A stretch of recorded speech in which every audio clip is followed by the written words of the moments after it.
Hello everyone, I'm Brandon and I'm back to do a commentary on Jeff Sokol. I've had a few requests for him, so I figured it's about time to do him. I'll be starting off with his confrontation with Chris Hansen, and then I'll be doing another video on his interrogation, which should be quite interesting.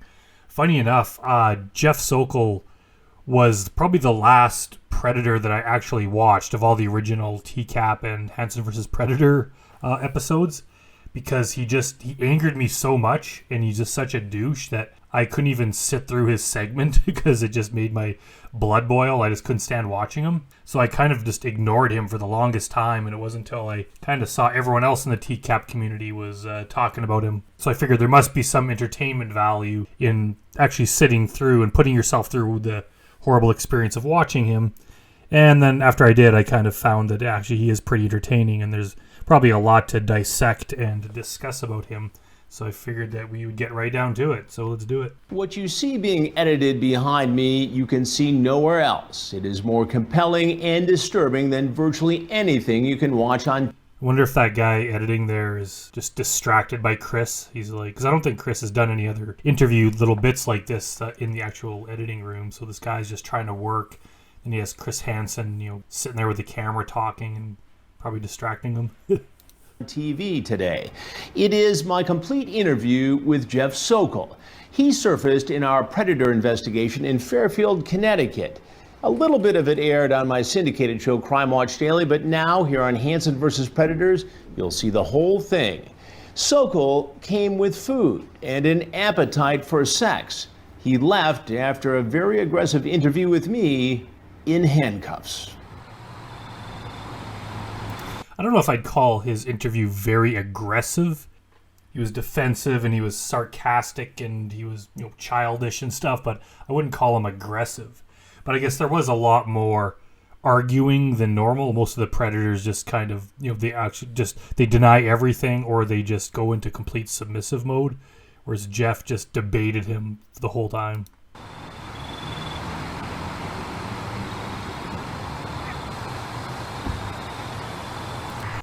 It's funny watching all this security footage like this. It reminds me of one of those crappy ghost hunting shows, how they always do it with the night vision goggles on or something. That's what it reminds me of. But here's Jeff showing up at the house.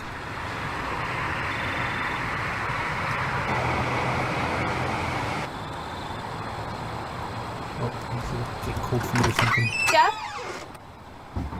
Over here. You can come in this way. Sorry about that. Come on in.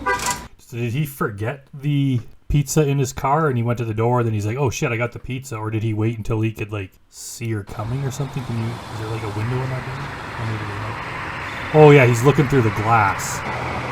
Maybe he saw her coming, so he's like, oh, now I'll get the pizza. Jeff? He just didn't want to make two trips in case she was not home, or the thing was a setup or something, which it is. Over here. You can come in this way. Sorry about that. Come on in. How are you? Good. How are you? Did you find the house okay? No, because it's really dark out. So. How long did it take you to get here? I don't know. It's 2.5. It's really dark out. Yeah, that's what happens at night, Jeff. How are you? Good. How are you? I'm trying to see, does he do looks like when he closes the door, he kind of gives one last look out the door just to make sure no one's behind him. Find the house okay? No, because it's really dark out. So. How long did it take you to get here? I don't know. Yeah, he does. He totally looks out the door behind him. 2.5 hours.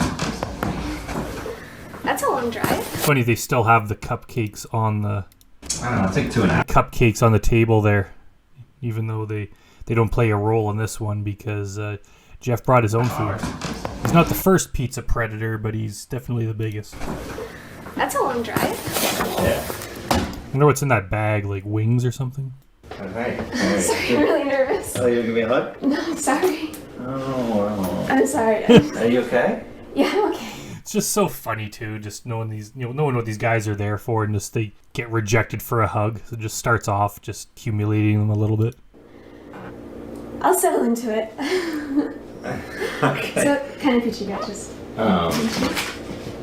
And yeah, I'll say it again. This Nervous Nelly is such a trooper for doing this. That'd be such a hard job, just playing it cool. Just for anyone, like you'd be totally creeped out just having to deal with this guy. If you were like another guy, another man, it'd be so hard to play along with this and not, resist the urge to punch his lights out for one, I guess. Or at the very least, just look at him with disgust. Like it'd be hard just to like play the role, like be undercover and just talk to him like normal, because every inch of your being would just want to look at him with disgust, and it'd be hard not to have to show that on your face. So for her just to play along like this and try to be cool, so obviously she's nervous because and it works. Like in a situation like this, a young girl probably would be nervous, so it plays into her character. It doesn't alert the guys, but she's so awesome for doing this because we get years of entertainment out of it, and these guys get years of jail time out of it. The small pizza is like almost as big as the big one, so I didn't know that. Because like you said small, I thought it would be like a really small one. Yeah. I said big one. Sorry. Are you okay? So he bought like a pizza and wings or whatever's in that bag for both of them, but then he only bought one drink. I'm ordering. Are you okay? Yeah, I'm fine. I'm fine. I've just never done this before. I know. Have you? No, not really. I mean, Are you telling me the truth? I've met girls online, but I don't like come like this far to like meet someone. I don't know why It's kind of crazy, huh? It is crazy. Yeah, why did you let me come? I don't know. If you're so nervous. It seems like a good idea, and you seem... That is a logical question, but it does seem strange that he would ask that. If you were going to meet a woman for a date, why would you show up and be like, why did you agree to come? Seems like an odd thing to say. Nice. Why do you think I came? I think I know. I don't know why. Everything he says pisses me off. Even that line, I can't quite put my finger on it, but why do you think I came? Just seems like, why would you even ask that? Look at her face. She's just like not even blinking, just like staring at him like, oh my god, this guy's gonna kill me. It's not the only reason. It's not the reason. What's the reason? I'm not just, been talking to you for a while, and you seem like really cool to hang out with, and someone that I'd like to meet, and I wanted to check out the situation, Well, here we are.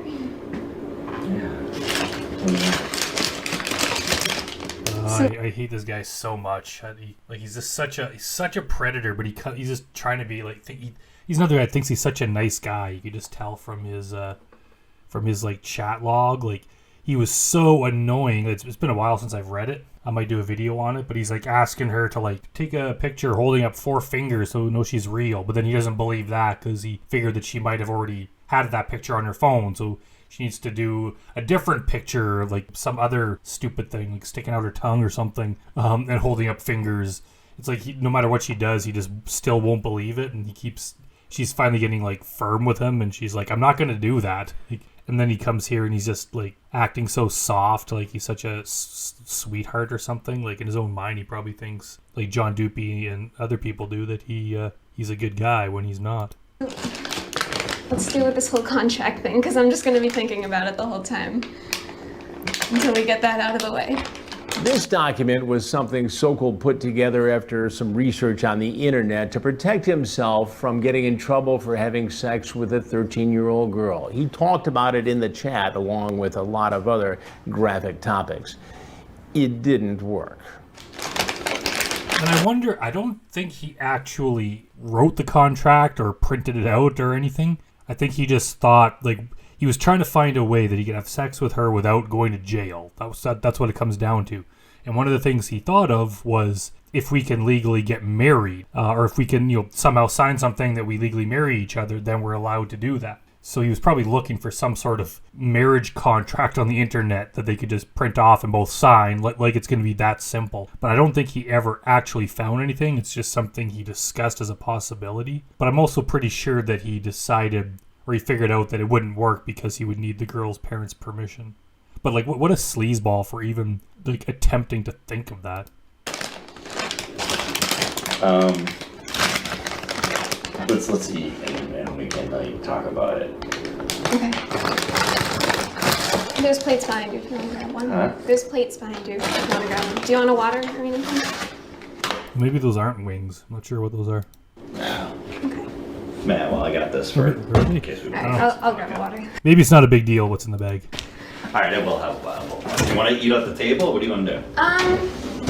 And one of the good things about this segment is that this is, I'm pretty sure, the longest conversation that a decoy has with a predator ever. So we kind of get to see him like in his natural habitat. We get to just see how, because if Chris Hansen confronts him right away, sometimes you want to know, like, what are they going to do? What are they going to say? What are they going to act like before they know they're on camera, before they know they're in trouble? Just sit here.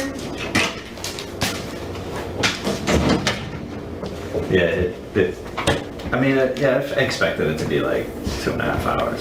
So. I wonder if Nervous Nelly, like, I wonder if she gets like a lunch break and stuff while she's doing this. I'm assuming she does, but maybe she's really hungry and just eyeing that food. Like, she just wants it so badly, but unfortunately she can't. And maybe, I mean, who would want to eat a pizza that Jeff Sokol brought? I would just, I don't think I'd want to touch it. You're from the Boston area, you said? Yeah. Can I wash my hands? Mm-hmm. Can I wash my hands? No, Jeff, you can't. Yeah, I have some family that lives up there. It's pretty nice. Do you? Yeah, I've been to Faneuil Hall. Where's your family? Like, what part of Boston? I don't know. Yeah, you don't know. Boston. See, I don't want to give him any credit, but if he was not a predator, if you were watching this and you didn't know what it was about, and this guy was not a predator, he's a normal guy, and this was like his niece or daughter or something, I don't think he would come across as creepy. I think everything he says, knowing the whole story and why he's there, it makes you hate him. But otherwise, like, he does come across as a normal guy. Maybe that's what makes him such like a dangerous predator, is that does look like a normal guy, can pass off as a normal guy, he can hold a conversation, he seems friendly, but you don't know what his intentions are underneath. Whereas, say, someone like John Doopy, he's just kind of an annoying drug addict scumbag that you just really wouldn't want around. Whereas this guy seems normal. If you were watching this, like, you wouldn't think anything of it until you know everything. And then all of a sudden everything he does and says is suspect. But he could pass himself off as normal. And I bet you even with relationships with friends and stuff, like, I don't know what he's like to hang out with, but just given how arrogant and needy he is, he's probably not a very good friend. He's probably the kind of guy you would hang out with like once or twice, and then you'd realize that like you just hate him. And I read that about Ted Bundy too.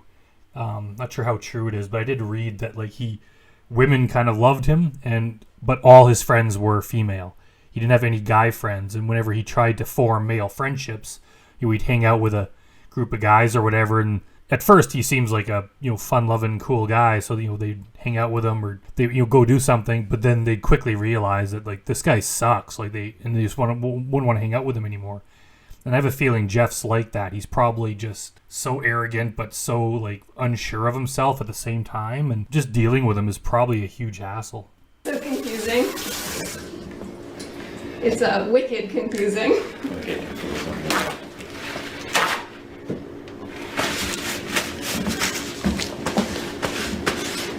I'm sorry.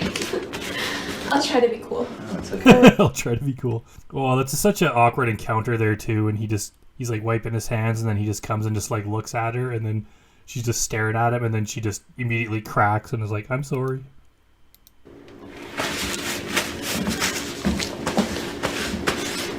I'm sorry. I'll try to be cool. Oh, it's okay. We'll work on it.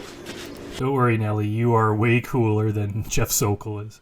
I mean, you look great. Thanks. You just look different than what than like in the pictures. I don't know, Maybe you're a different person that was in the picture. It's mind-boggling how most of the guys don't notice that this is a completely different human being than was in the pictures. And I can't remember if he talked to her on the phone or not, but it's like they have a different voice too. Like, that doesn't raise alarms. Even Vincent Ambrosio was smart enough to click in his mind that you look different right away. But as soon as she says, "Oh, everyone says that," he's like, "Oh yeah," and then just drops it. It just seems like you would know something's up. Like, wouldn't you just recognize like that it's a different person? Like, even someone you see online and then meet in real life, like you expect to be able to recognize them from the picture. Like, hey, that's the person I've been talking to. So the fact that he comes and recognizes that she looks different, but when it just seems like it would set off more alarm bells, unless maybe the picture of the decoy that he talked to was similar enough looking to her that he couldn't tell the difference. It's only slight, but I don't know. It's always kind of baffled me. Maybe, I don't know, I expected you to have dark hair. Did you? My hair it lightens up in the summer. And no, I'm not saying, I mean, I think you look You don't great. like it? I think you look great. I'm just saying, like, you look different, than I thought. Yeah. But no, nothing wrong with Well, you that. never can tell with online things, you know? What about me? Do I look different?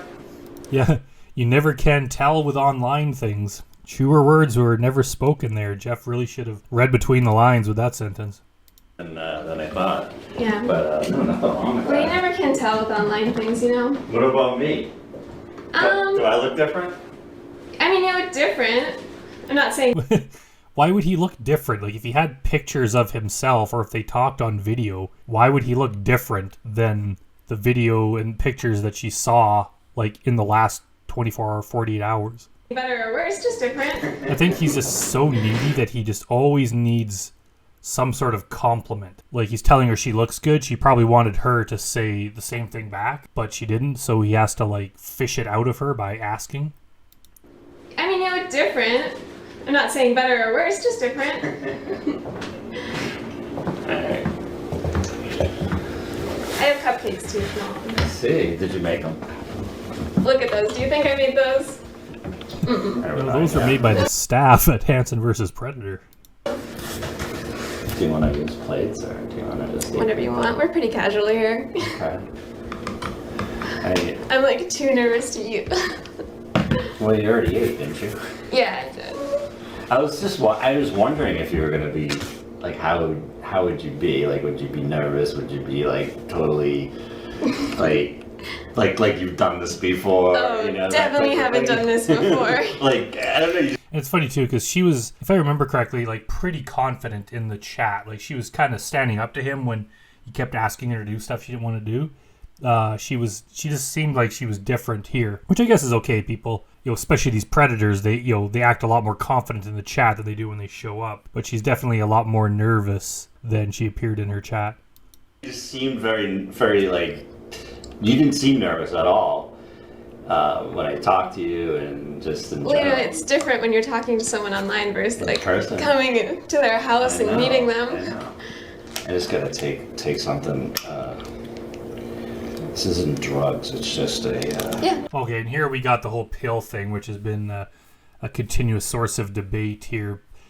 He says that they're for his like irritable bowel syndrome or something, whereas people think it's Cialis, and I don't think it's Cialis. I believe Jeff in this one situation here that this is for his IBS. He did have Cialis apparently in his car, which is why in the interrogation the guy asks about it, and everyone assumes, oh, that's what this was then. But it doesn't make sense. Like, why would you take Cialis like right before you're about to eat and in front of the person? I don't know. It just seems, I just don't buy that. I think that he has this medicine here that he was taking for his IBS, but he also had Cialis in his car, or maybe even on him or whatever, that he was going to use later. And that's why everyone assumed that that's what he's taking here. But I'm pretty sure that Jeff is truthful here. No, by all means. Here, drink water. It's something that I take before I eat. But, In the middle of it all, Sokol pulls out a medicine bottle. You can see it on the video. He takes a pill, apparently in preparation for what he thinks is going to be a big night ahead. Yeah, I don't buy that. I think that Chris is just saying that. Either maybe he believes it, or he's just saying it to make the whole thing seem more sensational, for entertainment purposes, but I don't buy it. I could be wrong, though. I mean, I'm not going to take Jeff Sokol's side on things, so I wouldn't argue that point too hard, but it's just kind of what I believe. what have you been doing today? I'm just hanging out. Watching TV, Netflix and stuff. What's that? I have no idea. What's that? Yeah, you kind of see her look. Netflix and stuff. What's that? I have no idea. Do you want me to check? Somebody here? No. Somebody here. Uh-oh, Jeff, your life is about to change forever. What's that? I have no idea. Do you want to check? Somebody here. That's kind of one of the few times. Usually they come out as a pure like surprise. Chris comes out as a surprise, but I think maybe him or someone backstage screwed up by making some noise, and that kind of blew the whole thing. So it's like, well, guess it's over now. No.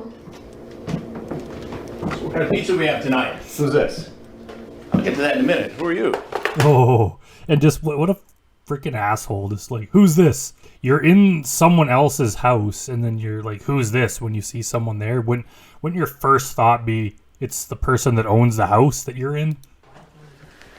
Who are you? You tell me first. Like, if I came home and some guy like this was with my daughter, and he was like, who are you? Like, I would be grabbing the guy by the collar and throwing him out the door. Like, you don't go into someone's house and then demand to know who the person is, like, when you're the stranger there. Who are you? Who are you? You tell me first. You're Jeff, right? Yeah. And what are you doing here tonight, Jeff? Hanging out. Hanging out with whom? With her. Who's her? Look at that smirk. Like, I mean, it could be a nervous reaction. He probably knows he's in some kind of trouble, so he's smiling. But that's probably his reaction to everything. If he's ever in some sort of confrontation, if he's ever in trouble, like, no matter what, he just got that stupid smirk on his face. That's how he reacts to everything. Like, he can't have a serious discussion. He just puts that smirk on his face and then gives these smart-ass, sarcastic responses to everything. I want to know who you are. I want to know a little bit more about you first. Can I eat first? Sure, go ahead. Like, if you're in someone else's house, regardless of what you're there for, good or bad, and they ask who you are and what you're doing there, the correct thing is to tell them. If you're there, you're there fixing the washing machine, and then some guy comes in, who are you? What are you doing here? Oh, I'm Steve. I'm here fixing the washing machine. Oh, okay. You don't just be like, I want to know who you are. It's the guy that owns the house, probably. Like, Chris doesn't own this house, but that would be a logical assumption. Go ahead. Tell me who you are, because, I didn't know there would be other people here. Well, what did you expect to happen here tonight, Jeff? And I think the eating is just kind of a nervous reaction, kind of like how Kevin Westerbeck, immediately when he was confronted, just grabbed the chips and started eating. Because it's probably hard just to sit there doing nothing with your hands while you know you're in big trouble and some guy's giving you shit. So as soon as you have pizza, then he's got something to do with his hands. He can chew it. It just kind of gives him something to kind of like pacify himself. Didn't have any expectations. No expectations whatsoever. No. So you drove 2.5 hours Sure did. from Boston Who are you? to come here Are you her dad? to meet a young girl. Are you her I dad? will get to that in a minute. Huh? Go ahead, have a bite. That's Why just disgusting. Like, eat pizza properly. I haven't done anything wrong. Well, and this guy is so confident that he did nothing wrong. He says it over and over. I did nothing wrong. Well, if you did nothing wrong, why are you going to prison? Like, why are you in trouble with the police? Obviously, you did something wrong. How old are you? What does it matter? I'd like to know.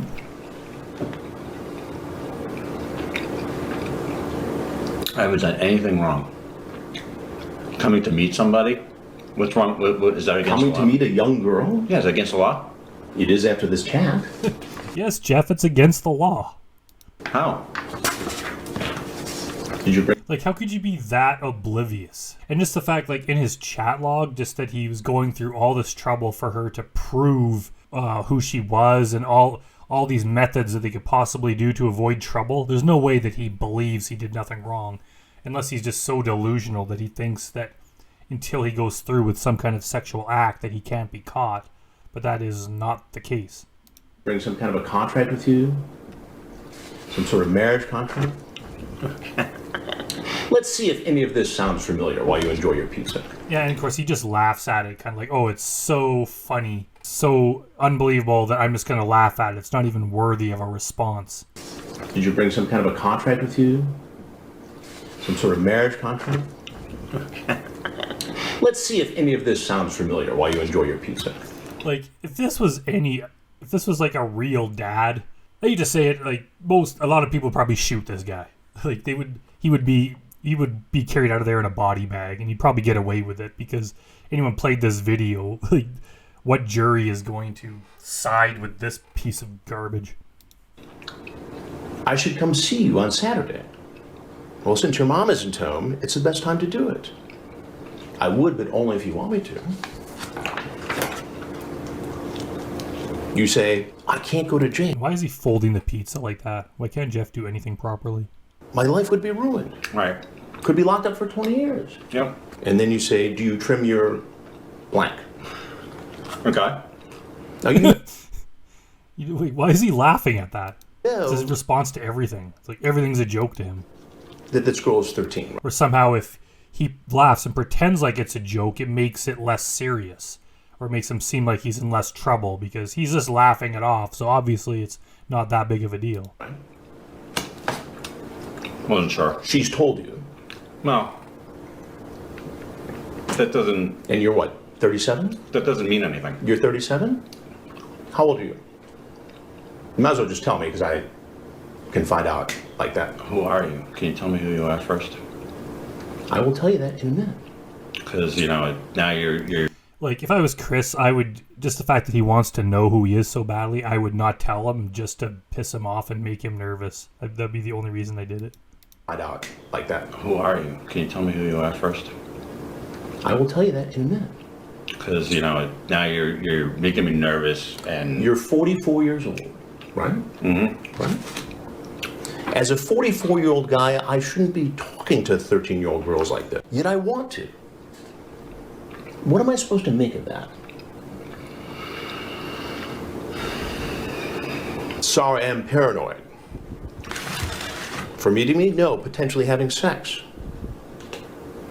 It's funny, he pushes the pizza away like that. I think he's like, all right, you want to get down to this? Like, let's get down to it. So Jeff is like preparing for battle here. He realizes how serious this is.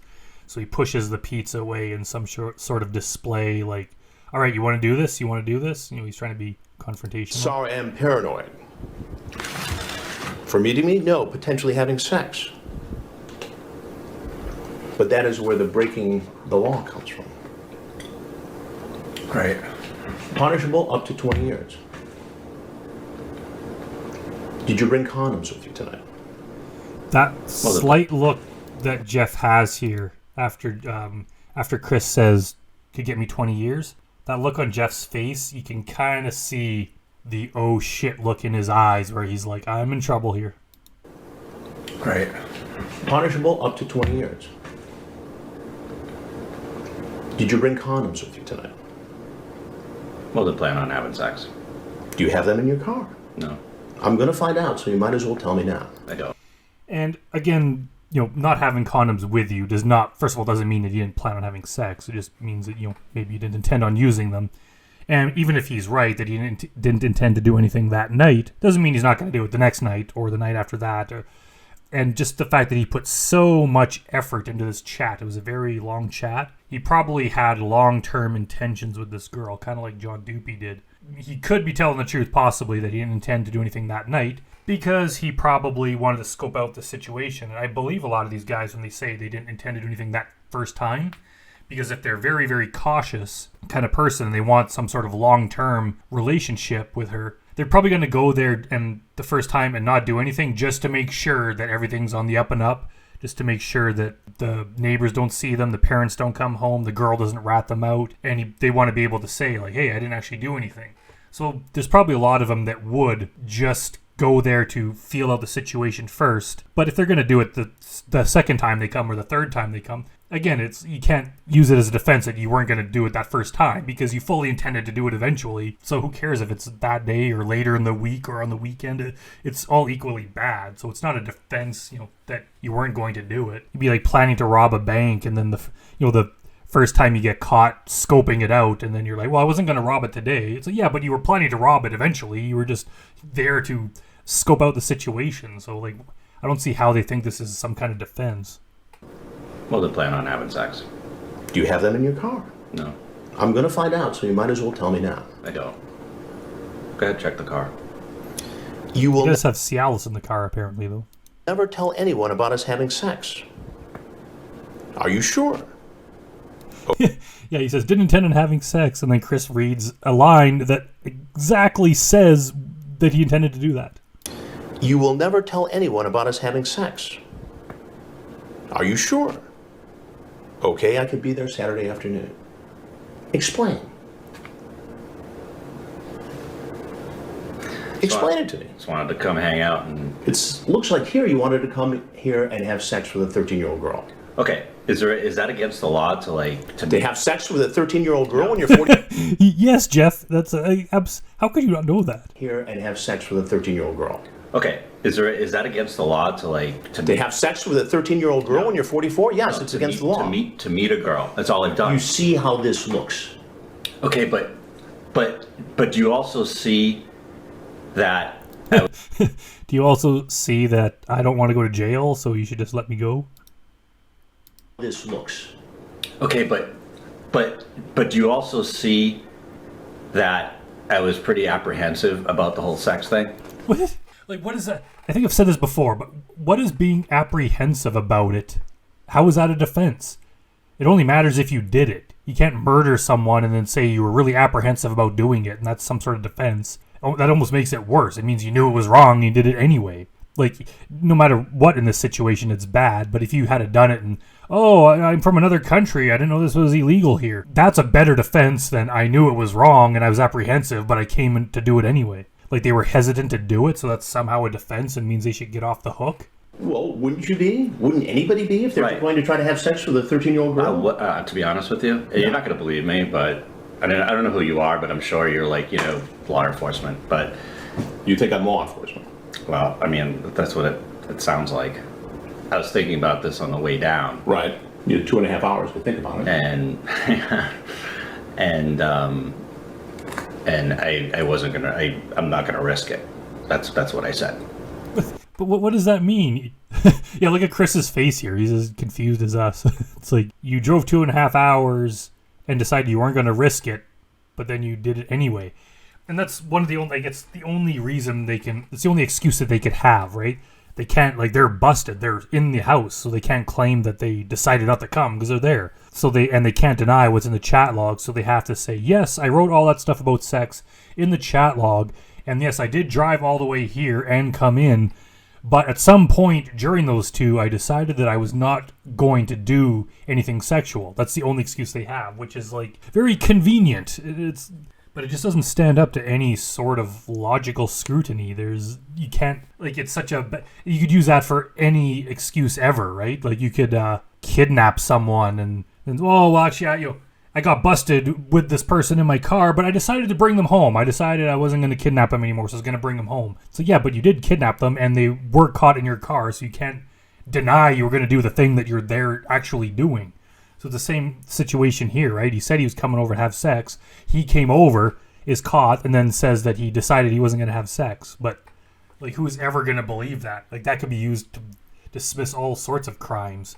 Wishing you hadn't done something, or changing your mind but still going through with it. That's why they have, thank God, have these laws where you can get caught for attempting to do something like this. Because otherwise, I think even in this interrogation with Jeff Sokol, the cop says, why would we ever wait for something to actually happen before we move in? Why put a person, especially an underage person, through that trauma just to make a case against them? They're going to catch them with the intent to do it. And he obviously had the intent here. And I wasn't gonna. I'm not gonna risk it. That's what I said. It's not normal for a 44-year-old guy to drive 2.5 hours to hang out with a 13-year-old girl. I wanted to hang out, see how she was, see if a 13-year-old girl. How often do you do this sort of thing? And that's the teenagers are. I mean, I'm sure some of them are, interesting people, but you generally don't hang out with people that young when you're of this age. Even when I'm at the mall, I'm in the food court or something, and there's a group of teenagers at the next table. Usually they're kind of loud and obnoxious. At no point do I ever think, oh, they seem cool, I'm going to go and hang out with them. It's you're at a different point in your life. You're into different things. Kids that age are just not that interesting where you would drive that far just to hang out with one. If they're family or something, or you have some reason to have them in your life, you can take some kind of interest in them because they're family. But who the hell talks to a 13-year-old online and thinks they're so interesting, more interesting than any adult that I already know or could meet? So I'm going to go drive to hang out with them to see if they're an interesting enough person to form some sort of long-term friendship with. Like, no one's ever gonna believe that. Never done it. You've never done it. So tonight you just decided, okay, I'm going to drive 2.5 hours Oh yeah, down I-95 from Boston. yeah. I've been talking to her To this for a little house. while, and she seemed cool to hang out with. I mean, with that, You can't find any. And they always say that she seemed cool to hang out with. Like, why? Like, most of them don't even say anything. And in John Dupee's case, they did talk about football, and the Decoy did have.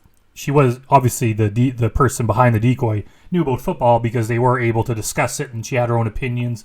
So I could see why he would think like, oh, this person has mutual interests and can hold a conversation about this topic I'm interested in. But this girl, I don't think she said anything that made her look interesting. Most of the predators do all the talking. They steer the conversation. Most of the things said are just them saying things and the Decoy reacting. So like, what did she say that was of any that made her seem like she'd be interesting? I had nothing else. Older girls? I can, but I had nothing else going on. So you decided you just come out and hang out with a 13-year-old girl? Yeah, you can clearly see that I'm very apprehensive about the Let's say we meet. Well there, Jeff. You were apprehensive, therefore you are off the hook. You're allowed to commit any crime you want as long as you're apprehensive about doing it. And really like each other and want to continue seeing each other. How would we do this? Like I said, as long as you're under 16. And it's like he obviously, through his bullshit chat log, he wanted a long-term kind of relationship with this girl. I'm pretty sure he was talking about getting married and all sorts of stuff. Like, he was actually thinking very long-term like that. I don't know what's worse, the guys that want to do that or the guys that just want to go there, have sex, and leave. Obviously, they're both horrible. They're both horrible in their own ways, but the kind of guys that do the second, where they just want to get in there and get out, probably have intention to do that to way more girls, whereas he probably just wants to latch on to one particular girl and then victimize her for a longer period of time. And it would be, honestly, like, if he was in her life, even if they waited till she was 18 for them to get married, like, her life would be hell. This guy would be domineering and abusive.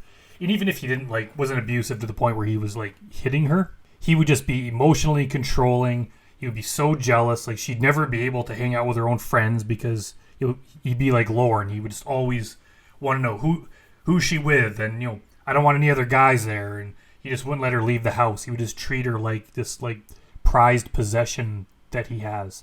And she'd basically have to, wait for him to die and then hope she's still young enough to find another relationship.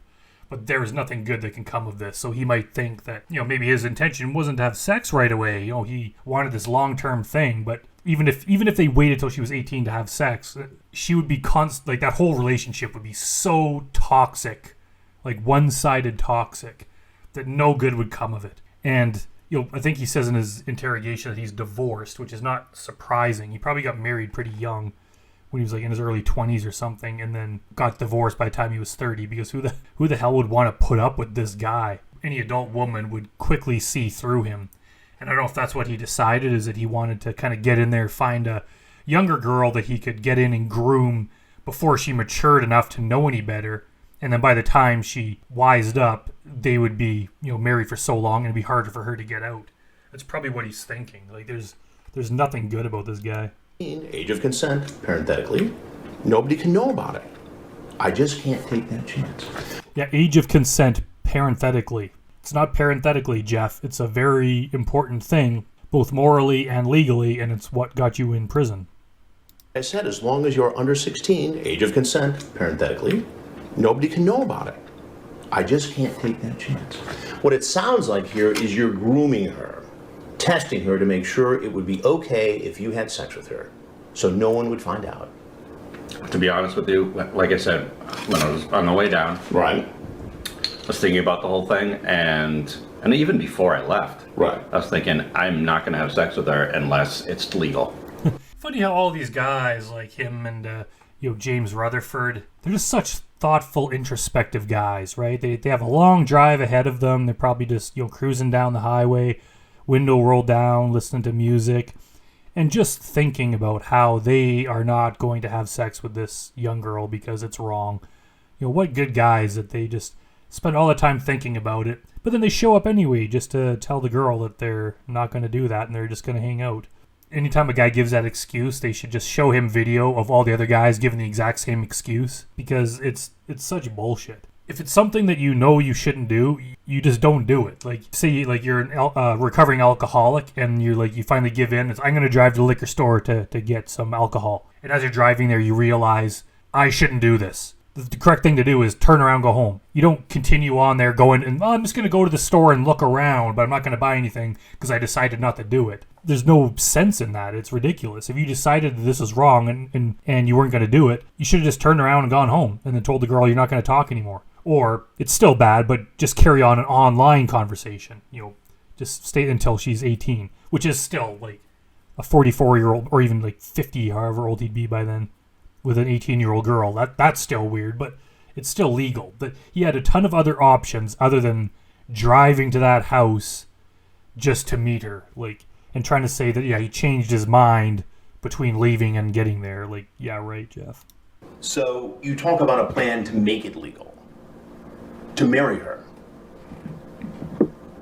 right? Yeah, not in 2 seconds. I mean, So if you liked her, next week or the week after, That's weird. I think even the cameraman was like, why does he fold his pizza like that? Let's go in for a close-up.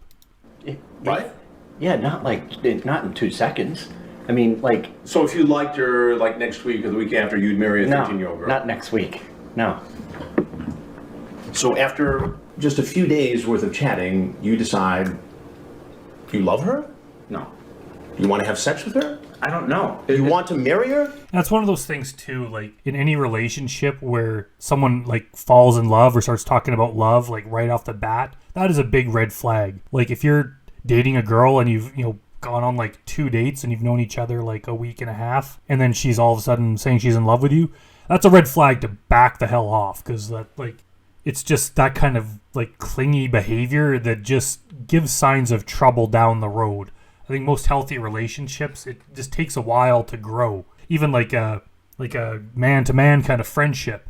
If you meet some guy once or twice and all of a sudden he thinks that you're best friends and he's just always calling you and coming to your house, even that is off-putting. Relationships and friendships don't just happen that quickly. You make contact online and all of a sudden you're in love, and you're just all they've done is chat online for a week or less. That's just not how things work. I don't know what other people feel about that, but I just think if someone comes on that strong, it's kind of a turn off. You kind of want things to progress more naturally. And even meeting, the only reason to meet someone at their house like this is kind of a quote unquote a booty call, just going there to have sex. If you were actually there for any sort of relationship or anything not related to sex, you wouldn't meet on a first date at someone's house. I don't think I've ever done that, to be honest. The normal thing to do would be to meet somewhere public for the first time, see if you get along. If you're trying to do like Jeff is saying and he just wants to see what she's like, you don't have to go to her house to do that. They could have met at the pizza place. They could meet there, see what it's like. First few dates are out going somewhere else, and then go back to someone's house. This is all assuming the girl is an adult, obviously. With a 13-year-old, it's wrong in every situation. Just the fact that he's in their house alone with no parents around, there is no good intentions that he had in this house, and he can't lie and say that he did. What do you mean you don't know? She's 13. I don't know. I was just throwing things out, just in case. Maybe I did like her. Maybe it was, So then you'd marry a 13-year-old girl because she's really cool and you could have sex. After a while, if it worked out, yeah. After a while. Yeah. What, 3 years of dating? I don't know. A romantic courtship? Maybe. Maybe. So you're cool with all this? You just think this is... And it's kind of like the cop during his interrogation brings up that it doesn't matter what excuse you give, that you weren't going to do everything, or you were going to try to find some legal loophole, to get her parents' permission or get a marriage contract or anything. She's 13. It's morally wrong. It doesn't matter how you justify it. It doesn't matter how you try to circumvent or twist or bend the law to kind of fit your intentions. None of that matters. It's wrong. She's 13, so it doesn't matter what your bullshit excuse is. Just fine. March in here to this home. I know what you're. Well, what else am I supposed to think, Jeff? Do I seem like a dishonest, dirty person? Yes, you do, Jeff. You had a sexual conversation with a 13-year-old and then came over to their house. You seem exactly like that. And not only on top of that, regardless of that, you seem like an arrogant, clingy, needy, sarcastic douchebag. I mean, do I seem like it to you? This chat seems like it.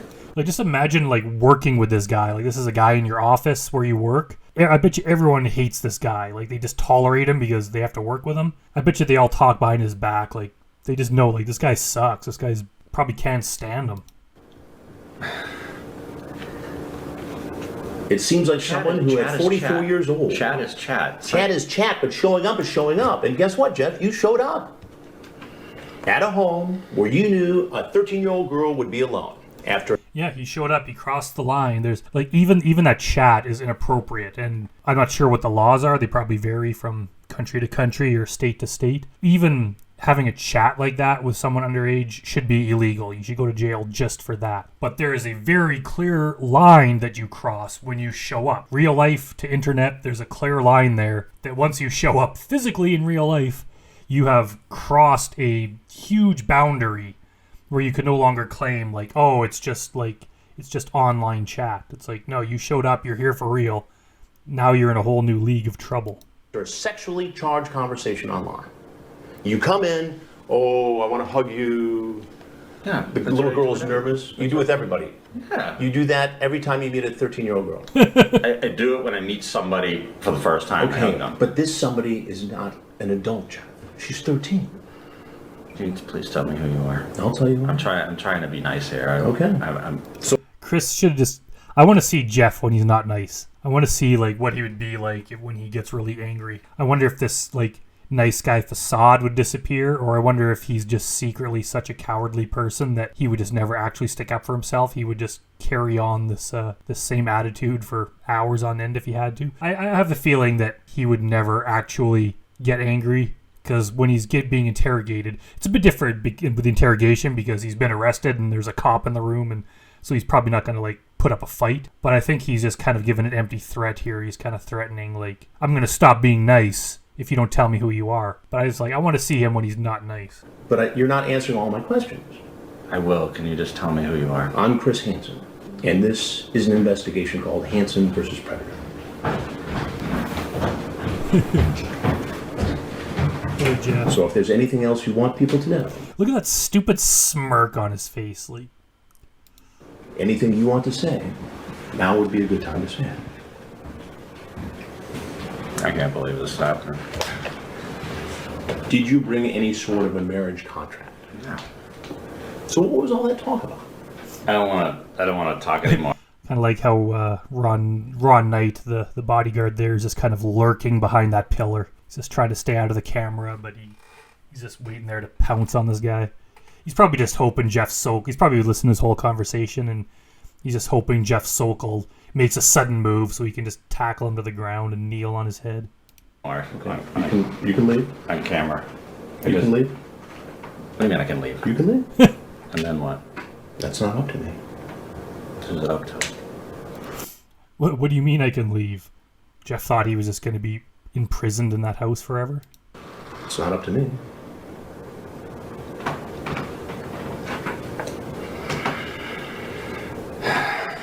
And he bought an entire pizza, a large pizza, and he only got to eat half of a slice. You didn't have to come here, you know.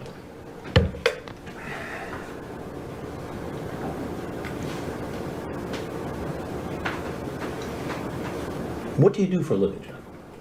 I don't want to talk anymore. There's Insurance business, right? cameras rolling. Insurance? I don't want to talk anymore. All right. As I said, you're free to leave. Can you shut it off? I cannot shut it off now. I mean, what is this? It's an investigation for a television program called Hansen versus Predator, where we investigate grown people who go online and try to create inappropriate, illegal... I like that camera guy right here with the glasses. He just looks so serious. He's just, holding the camera there and just looking at the little viewfinder there, and he's just so serious about getting the perfect shot of Jeff Sokol. Who go online and try to create inappropriate, illegal relationships with underage children. So unless you have something else to say, now would be a good time to go. I don't have anything else to say. All right, then. You can take your pizza if you like. You want a slice? I'm good, thank you very much. So the cops here? We'll see. Okay. Which is funny because if they're here. usually Chris says that's not up to me or something, whereas now he's like, we'll see. I think he's just so frustrated with this guy that he just kind of wants to give him that last little jab there, strongly hinting that the cops are there. Slice? I'm good, thank you very much. So the cops here? We'll see. Okay. Or if they're here, just bring them in. It'd be best if you went that way. Now, the cops aren't coming for you, Jeff. You go to the cops.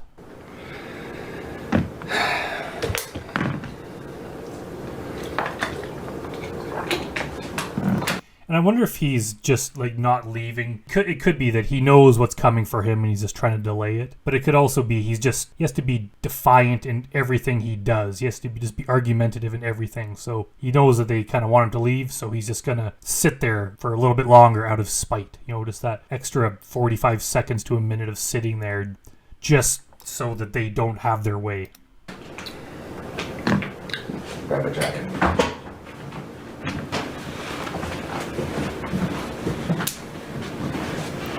Just out for the garage. He's funny because John Doopy looked through that curtain there, but it seems like Jeff is looking at it. I wonder if he can like hear, because the cops are probably there. I wonder if he could just hear people in there and he knows something's up and he's wondering what it is. Just out for the garage. So he definitely looks at that curtain. Just go, Jeff. Let's go. Let's go. Let's go.